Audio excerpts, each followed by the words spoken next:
Hey, what's up? I'm Channel Pup, fanboy supervillain. Perhaps one of my most controversial takes is that Zack Snyder is one of my all-time favorite directors. The man just soaks up all the story and mythology he can like a sponge before marinating himself in sauce for 48 hours, followed by an ejaculation of movie onto our screens. And to some, while that's probably a form of assault both on them and the culinary frontier, to me it is the mark of a man who cannot help but go hard. I mean, look at Watchmen. It's a story that makes superheroes look like right assholes. And yeah, the text is absolutely still there in the Watchmen movie directed by Zack Snyder, yet just look at how cool they all look. Here's the thing, if you tell me Zack Snyder is now in charge of my favorite IP, I will willingly throw all my expectations aside and just prepare myself for art. And because I happen to vibe with Zack Snyder, I am just ready to see what the guy has to offer, because fundamentally, behind all that sauce, there is a guy that treats whatever he's making with biblical levels of reverence, and I absolutely share that passion. So, what in Sam Hill happened with Rebel Moon? Subscribe and visit the Patreon or else Bertram will be with you. Truth be told, I don't care much for zombie flicks, so I'm still yet to really see Army of the Dead or where any of that franchise has gone. But it's cool to see Netflix truly investing in Zack Snyder, acknowledging that there is an audience for his style of storytelling and actually feeding us. And when I first heard about Rebel Moon, I adored the idea. Bit of backstory. I'm kinda a casual Star Wars fan. As in, I've watched the movies, but I haven't read any of the novels, comics, played any of the games, or watched all of the shows except The Mandalorian, Ahsoka, and a little bit of the Obi-Wan show. My favorite of the bunch is Revenge of the Sith. I generally prefer the experimental vibe of the prequels over all else, and I think Disney have run this franchise into the ground. Pretty much every Star Wars release lately emits the stench of corporate smugness and marketability. Yes, I'm glad you're bringing Clone Wars lore to live action. Yes, it's cool to see Ewan McGregor and Hayden Christensen return, and I think Dave Filoni is doing what he can to really honor the world George Lucas co-created, but I don't think that reverence is there. The original trilogy were great sci-fi fantasy films that were more accessible than most of their contemporaries at the time, but to me it's the prequels where Star Wars truly became something special, because no matter how hit and miss the execution was, George Lucas was treating this saga of his with the utmost reverence. Look at Revenge of the Sith. That wasn't made with the mass market in mind. George Lucas was making, as far as he was concerned, his masterpiece, his magnum opus, a film that roars sheer confidence at the viewer and never compromises. It might be a little uneven in spots, there may be areas where the execution could be cleaner, but my god, this is an untampered vision dialed up as high as it will go, then overclocked to the point that the film is simply on fire, and what a spectacle it is to behold. But today, it feels like, hey, here's our Disney Plus original. It takes place between episodes 6 and 7. It features this guy from the Clone Wars on a quest to uncover his past, aided by his friend the Glup Shitto, who was already having plushies manufactured of him before the scripts were even done. Now, I'm not saying it's all like that. I'm yet to see Andor, which I'm told is much more along the lines of what I'm wanting to see, but this franchise just feels masturbatory at this point. It's not for me anymore. So, enter Rebel Moon, a new space opera meets fantasy film saga from director Zack Snyder. Now we're talking. Imagine it, the mythology, the reverence, the gorgeous visuals, the scope, no references to previous lore because there isn't any. A fresh slate. Not only that, a franchise marketed as the untampered vision of this visionary director. So why is it that when I tried to think of my favorite moment from the Rebel Moon saga, I accidentally wrote down a scene from Dune Part 1.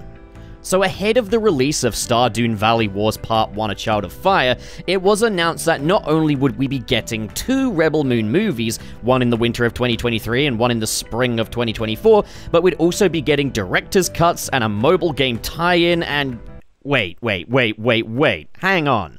Rebel Moon was marketed as Zack's vision, complete creative control. Yet like so much of Zack Snyder's filmography, his true vision is relegated to an alternate cut?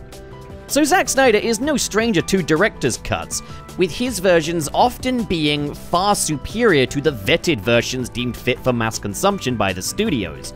especially when it comes to the director's cut to end all director's cuts, that being Zack Snyder's Justice League. But that is kind of an anomaly, as that film is ultimately an entirely different film to the theatrical 2017 release with a massive backstory. Not your meat and two-veg case of Zack Snyder wanted to make a really long film and we still don't think audiences are ready for that length, giggity. A better example would be the Ultimate Edition of Batman v Superman: Dawn of Justice, which just goes a long way to giving the film more logistic credibility and better fleshing out of the motivations of Batman and Superman. Even if they are better, what usually happens is that people see the vetted initial release, go, that was pants and it didn't make any sense, and then they're not interested in the director's cut, because why would they want to see more of a thing they didn't like?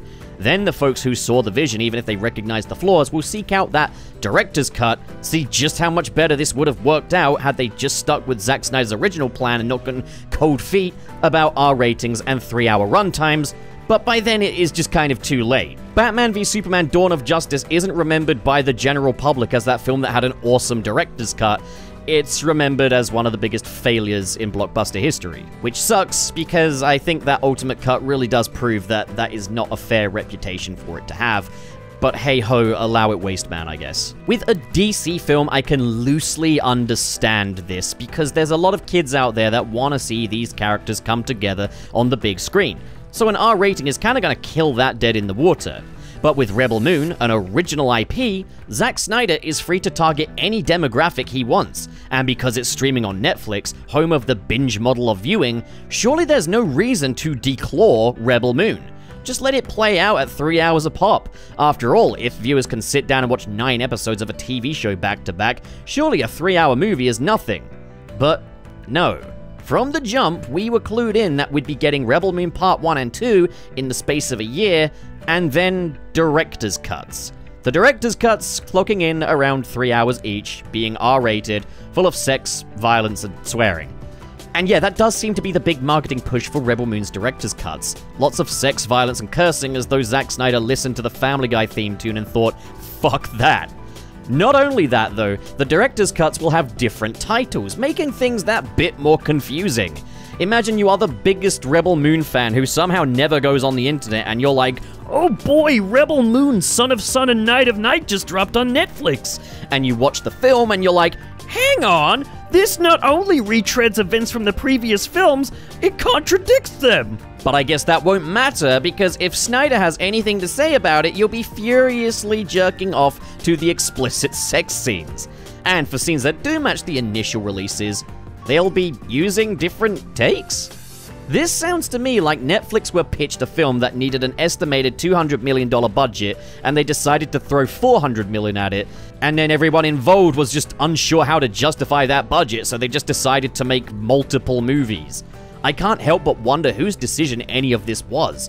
If Netflix weren't kidding and this really is Zack Snyder's unadulterated vision, why would you clip the wings off of your franchise out of the gate with de-sourced versions of your actual vision, risking the audience losing interest before your director's cuts are even released? Yes, I know Snyder is no stranger to director's cuts, but why would you inflict that on yourself? Why would you choose to do it that way?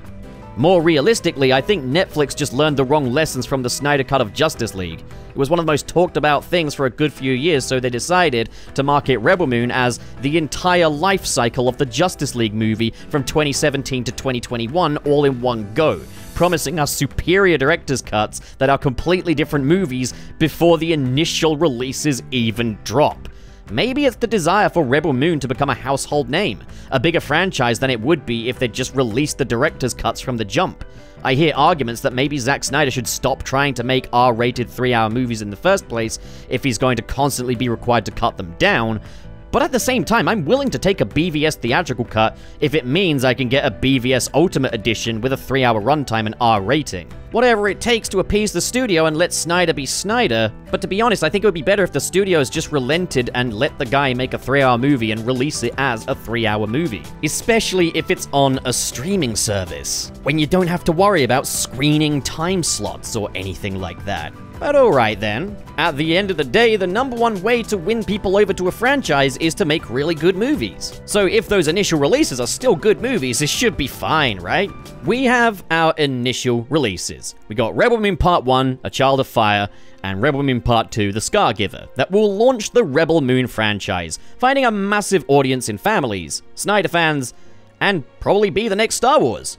How'd they shape up? Now, heads up, these aren't going to be in-depth reviews by any means. I'd want to get a rewatch in before doing that, but here's the problem. I have no compulsion to watch either of these films ever again. It is going to get a little spoilery from here, though, so mind out. You know how it is. Part 1 starts strong as we set everything up. There's an evil fascist empire, we got space Nazis, we got this planet with a farming culture. So the evil bastards descend on Farmville needing their grains, but because they're evil, they're not willing to cooperate with the farmers, and things quickly turn hostile until this lady, whose name I don't quite remember, but I think it is Kora, shows up and beats up all the evil bastards. It is a Zack Snyder film, so logistics be damned, this unarmed, highly skilled lady can tear through this army of dudes with guns without taking a single hit. It's a Snyder film, rule of cool reigns supreme. And while I don't think that's beyond the point of criticism, sure, there is a case to be made that Snyder could brush up on making things make a bit more logistical sense. I've kind of accepted that that's not a priority of his, and I like the rule of cool well enough. So the powerful lady Kora and some of her mates set off on a quest to assemble Zack Snyder's Justice League, to go beat up some space fascists. Also, Ray Fisher is in this. It's cool because I like Ray Fisher, but we learn next to nothing about this character, and then he dies. So the first act of Rebel Moon Part 1 is actually really strong. The tension as the space fascist dudes and the farmers enter negotiations. The farmers not having enough harvest to feed themselves, let alone these evil dudes, and then they start taking hostages, and it's all very visceral. These guys come off as far nastier and less sanitized than what you'd get from a Star Wars movie, much closer to real fascists. And it takes its time too. The pacing is nice and steady, until the actual quest begins, and, well, how best to describe it. Imagine you and your mates are going for a big piss up in the town, and you're the designated driver, but it's a Friday and you've got to pick them all up from their respective places of work before the night out can begin. So you're just going from place to place, picking up these guys, you've got the squad together, you're ready for the sesh to end all seshes, except before you've even sat down to have your Diet Pepsi, one of your boys has already been stabbed to death and the night out just abruptly ends. And then you wake up somehow hungover the next day. That's Rebel Moon Part 1, A Child of Fire. You've got this venerable buffet of characters and worlds to feast on, but instead you're taking a single chicken nugget, a single fry, a single bit of bacon, and by the end it's utterly, utterly unsatisfying. There was one cool part where a dude flies on a bird or something, but there's so much scope and so much pomp, but unfortunately, I just don't care about any of it, because 2 and a bit hours into this franchise, I don't feel like I know or care about anybody. I don't know anybody's name. You could say it's a you problem, but I don't think the film does anything to make me know. These characters are just fascist general, powerful lady, dude with a gun, the stoic fella. Nothing for me to actually sink my teeth into. There's also like a droid in there. He's kind of cool, I think.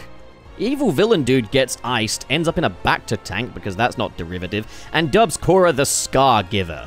Also, it turns out Kora is the daughter of the evilest dude in the galaxy. Visually, it's a feast. The film looks good.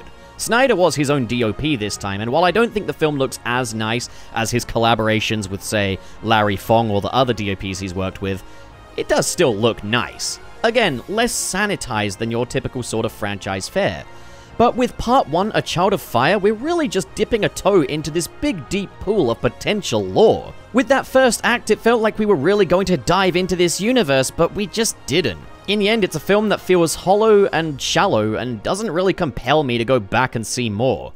So I went back to see more. So for Part 2, The Scargiver, we open with a flashback of Kora being forced to kill a space princess, but she feels super bummed out about it. Cut back to present day, the fascist dudes are coming back to Farmville to get their grains one way or another. So in just 3 short days, the village must train together and farm together to fend off the attack from the fascists. 3 days being an absurdly short time to achieve all that. So we got some farming montages, they're doing some farming in slow motion. And I just want to note that I don't have an issue with Zack Snyder's use of slow-mo. It makes these shots of the farmers' labor just feel that bit more labored. It can be used to accentuate effort, struggle. Not so much the kind of splash page usage it gets in Zack Snyder's Justice League anyway. We get some more farming, then we cut to the villains chatting for a bit, then more farming, just a lot of farming going on here. Maybe a little too much farming. And now everyone's fully trained and combat ready.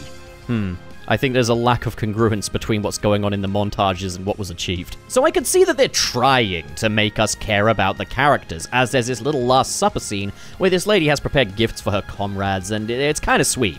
There's also a little sing-song, and these are the best parts of Rebel Moon, when the film slows down and gets a bit more intimate with the culture. Sadly, I don't know who anyone is here, but still, it's just nice to sit with these characters for a bit. There's then a scene where they quite literally spell out their backstories, and again, it's really, really trying to make people care. But it isn't organic to the story. It doesn't feel congruent.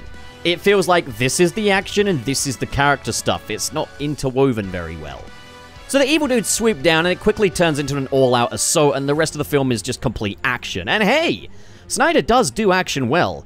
But damn, I just wish I cared about any of the characters or worlds in the action.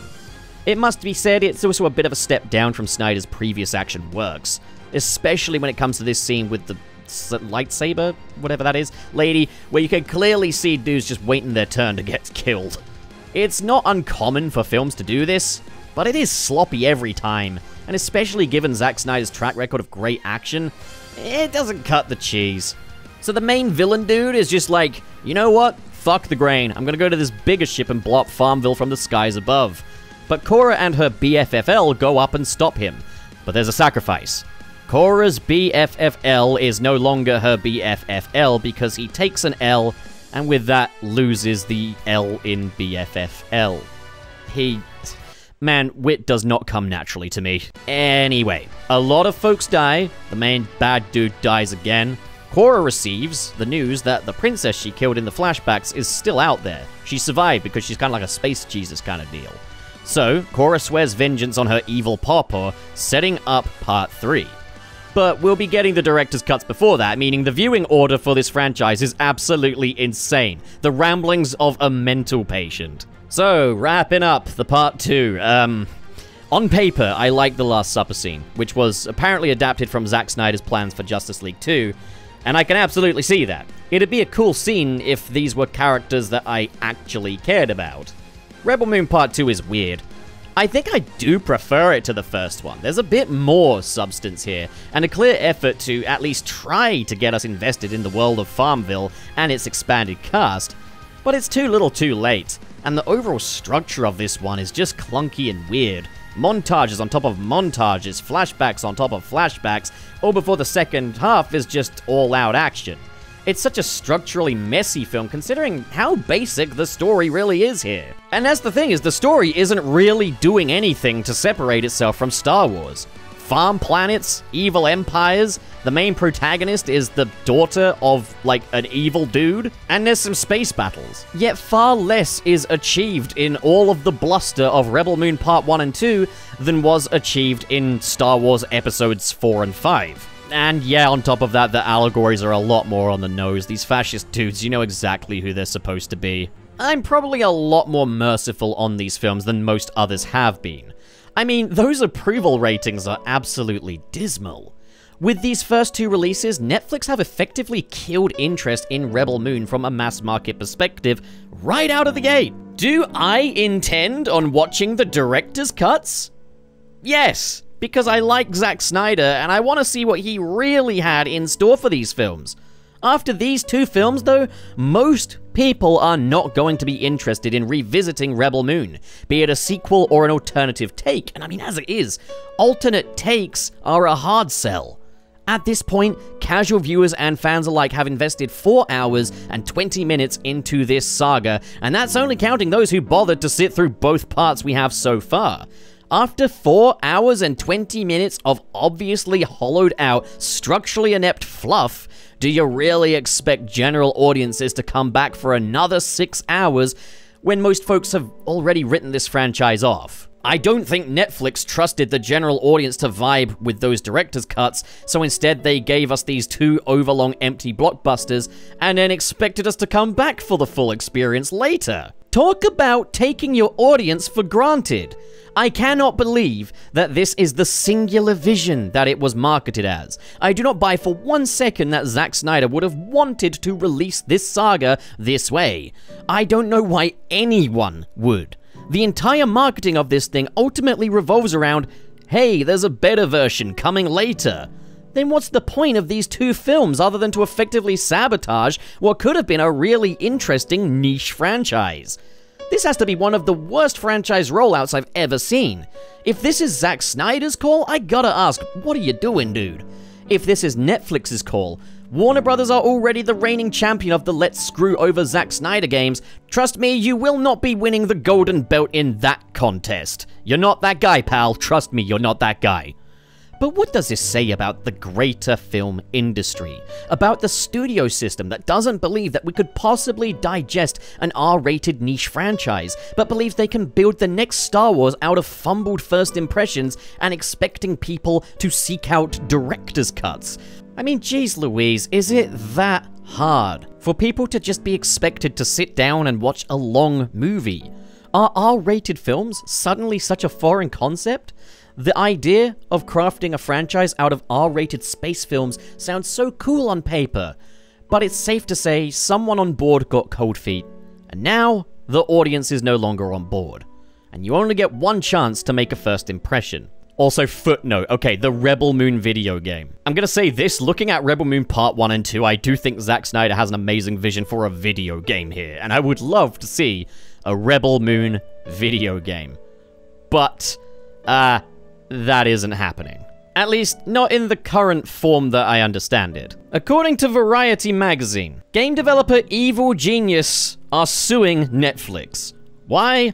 Because Evil Genius paid Netflix a licensing fee of $7,500, and then on top of that, $17,500 for the rights to share the profits from the Rebel Moon video game. So they made the 2 $7,500 payments by February 1st, 2024, and also put their other projects on hold to work on this Rebel Moon video game, producing various different production bibles, player guides. Like, a lot of work was done, and then on May 25th of 2023, Netflix terminated the agreement with Evil Genius. All because at an industry trade show, Evil Genius showcased a piece of art for the Rebel Moon video game, and that's apparently in violation of the confidentiality provisions in the contract. So going by this, I think it's actually safe to assume that Netflix is the problem here. Big surprise though, am I right? Womp womp. But what do you guys think? Comment below, discuss. Have you seen Rebel Moon? What did you think about it? What do you think of my video?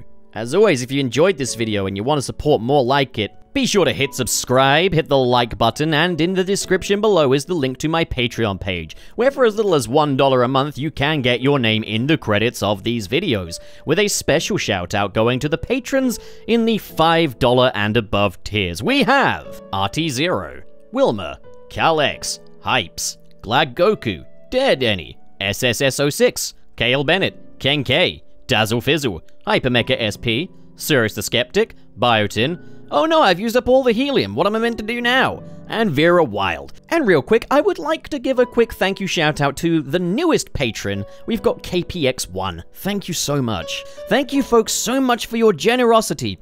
And to those of you at home, thank you so much for watching, and have a great day. Now get out of here.